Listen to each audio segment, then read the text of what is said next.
Assalamualaikum, this is Maruf Khan. Welcome back to another video. I hope you all are doing well and make sure you all have subscribed to my YouTube channel.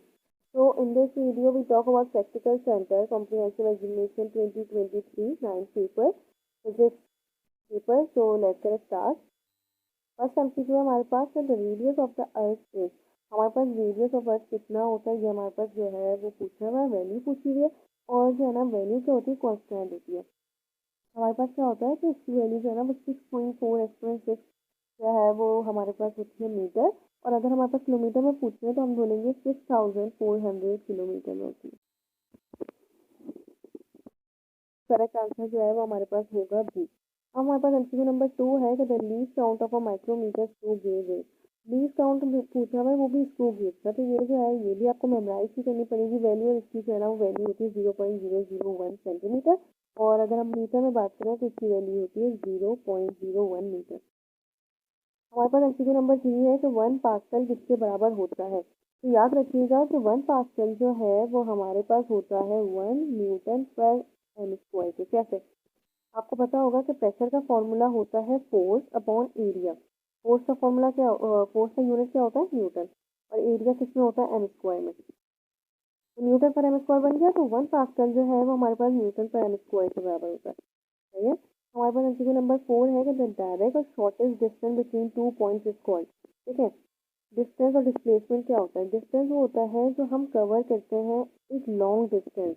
आप अपने school से अपने घर गए हैं तो वो आपका लॉन्ग डिस्टेंस होगा। लेकिन अगर आप अपने स्कूल से अपनी क्लास से अगर आप अपनी क्लास से निकल के बस अपने कॉरिडोर तक गए तो वो आपका शॉर्टेस्ट डिस्टेंस होगा कि एक पॉइंट से दूसरे पॉइंट तक गए, मतलब सीधा सीधा। अब आप अपने घर जाएंगे तो आप लोग जो है ना वो अपने स्कूल से अगर आपका दूर है तो आप यूँ भी मुड़ेंगे, चाहे राइट भी जाएंगे लेफ्ट भी जाएंगे, ऐसे जाएंगे ना। अब वो शॉर्टेस्ट डिस्टेंस तो एक पॉइंट से दूसरे पॉइंट में हो, बिल्कुल एग्जैक्टली लाइन में। तो वो हमारे पास डिस्प्लेसमेंट होता है। तो बिटवीन 2 पॉइंट्स का शॉर्टेस्ट डिस्टेंस जो है वो डिस्प्लेसमेंट होगा, ये हमेशा याद रखिएगा। और डिस्टेंस हमेशा लॉन्ग डिस्टेंस आता है और इसमें टर्न भी आता है। सही है। हमारे पास एमसीक्यू नंबर 5 है कि it has fix volume but no fix shape. कौन सा है जो फिक्स वॉल्यूम तो होता है लेकिन फिक्स शेप नहीं होती। तो वो हम याद रखिएगा कि लिक्विड ऐसा होता है इसके पास वॉल्यूम होता है लेकिन फिक्स शेप नहीं होती। पानी को फेंक के देख लें, क्या है, आप लोग जो है वो जमीन पर पानी को फेंक के देख लें, उसकी कोई शेप होगी नहीं, वो वैसे ही कहीं भी जा रहा होगा और कहीं भी घूम रहा होगा। लेकिन अगर आप सॉलिड को किसी भी चीज़ को करें तो उसका फिक्स शेप भी होगा, फिक्स वॉल्यूम भी होगा। लेकिन जबकि अगर हम बात करें गैस की तो ना उसका फिक्स वॉल्यूम होता है ना फिक्स शेप होती है। लिक्विड की क्या होती है, क्यूब समान है। तो पानी में जिस तरीके की भी आपकी जो है वो क्यूब की वो होगी, आप पानी डालेंगे उस तरीके का जम जाएगा। कुछ भी हो, शेप आप लोगों की वही होगी जो आप लोगों के पॉट की होंगी, कुछ भी होंगी, लेकिन हम जो शेप देना चाहेंगे वो होगी। लिक्विड की कोई शेप नहीं होगी। अब हमारे पास है कि फिर हमारे पास है कि the unit of momentum as. Momentum क्या होता है? मोमेंटम होता है P is equal to m v. सही है। अब हमारे पास जो है ना ये क्या होता है, मोमेंटम का फॉर्मूला होता है केजी मीटर पर सेकेंड पर सेकेंड। यहाँ जो है ना काफ़ी सारे बच्चे जो है कंफ्यूज हो जाते हैं कि ये लगा देते हैं। नहीं भाई, हमें देखना है। आप लोगों ने एक फॉर्मूला पढ़ा होगा कि फोर्स जो है वो delta P upon delta T के बराबर होता है। मतलब फोर्स जो है वो चेंज इन मोमेंटम अपॉन जो टाइम इंटरवल है उसके बराबर होता है ना।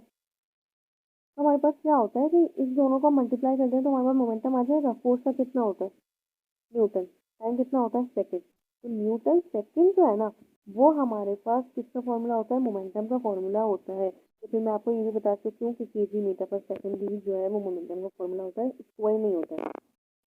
एमसीक्यू नंबर 8 है हमारे पास कि the mass of the body is 100 KG then its weight is weight W is equal to. देखो ये लोग जो है ना एमसीक्यू जो फिजिक्स के होता है ना वो मुश्किल नहीं होते, वो हम मुश्किल बना देते हैं। हमें फॉर्मूलाज याद होने चाहिए, हमें यूनिट्स याद होनी चाहिए, 2 मिनट में काम होता है।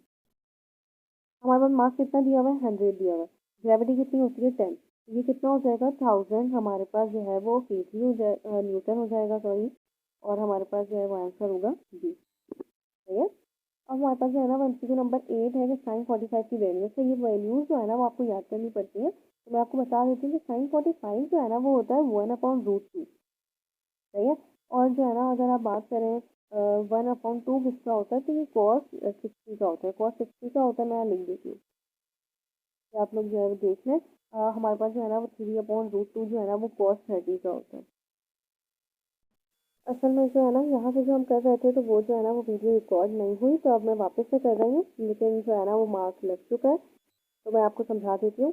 अब हमारे पास जो है ना MCQ नंबर 9 है कि the area is a dash quantity. Area कौन सी क्वांटिटी होती है? तो याद रखें कि एरिया जो है ना वो ड्राइव क्वांटिटी होती है। एरिया का यूनिट क्या होता है? M square. अभी हमने देखा कि जो है एरिया हम एम स्क्वायर लेते हैं, मीटर स्क्वायर। तो हमारे पास क्या होगा कि हम जो है ना ये होता है ड्राइव क्वांटिटी, क्योंकि जो है ना ये एरिया जो है वो एक्सप्रेस होता है in terms of SI base unit. जैसे यूज करते हैं स्क्वायर मीटर को, ठीक है, ये ड्राइव क्वांटिटी हुई। अब हमारे पास जो है ना MCQ नंबर 10 है कि the actual heat of water is joule पर केजी केल्विन। तो याद रखें कि ये कांस्टेंट वैल्यू है जिसका मेमोराइज करना पड़ेगा आपको, और ये जो है ना वो 4200 होती है जूल पर केजी केल्विन। ये भी कांस्टेंट होती है। और हमारे पास जो है अब MCQ नंबर 9 है कि the torque producing counter clockwise rotation is termed as. Torque क्या होता है? लेकिन टॉर्क और जो वर्क डन होता है ना वो दोनों का फॉर्मूला FD होता है। लेकिन टॉर्क में क्या होता है कि जो फोर्स की रोटेशनल मोशन होती है ना उसको हम कहते हैं टॉर्क है। अब हमारे पास क्या होता है कि रोटेशन जो है वो दो तरीके से करता है, एक होता है काउंटर क्लॉकवाइज और एक होता है क्लॉकवाइज। क्लॉकवाइज जब रोटेशन करेगा ना, काउंटर क्लॉकवाइज जब रोटेशन करेगा तो हमारे पास क्या होगा कि वो पॉजिटिव होगा। और जब भी वो एंटी काउंटर क्लॉकवाइज रोटेशन करेगा तो इसका मतलब है कि वो प्रोड्यूस करेगा नेगेटिव नेगेटिव रोटेशन। तो ये जो है ये आपको मेमोराइज करना पड़ता है। अब हमारे पास MCQ नंबर 12 है, ये लास्ट MCQ है। और ये भी हमारे पास जो है ना उन्होंने कांस्टेंट वैल्यू ही पूछी हुई है। ये है कि आप लोग कांस्टेंट वैल्यूज पे, यूनिट्स पे बहुत ज़्यादा जो है वो फोकस करें, क्योंकि ज़्यादातर MCQ इसी से आते हैं। इन्होंने साइन की वैल्यू पूछी हुई है लेकिन ज़्यादातर पेपर्स में आती नहीं है, पास पेपर्स में देखिएगा आएगी नहीं। जो 1 हॉर्स पावर है वो किसके इक्वल होता है? कितने वॉट के इक्वल होता है? तो हमेशा याद रखिएगा 1 HP जो है ना वो 746 वॉट के बराबर होता है। तो यहाँ इसका आंसर जो है वो हमारे पास डी होगा। So that's it. If you have any query regarding this MCQ, so let me know. Inshallah, I will tell you and solve your query. And if you like this video, then share with your friends too. Allah Hafiz.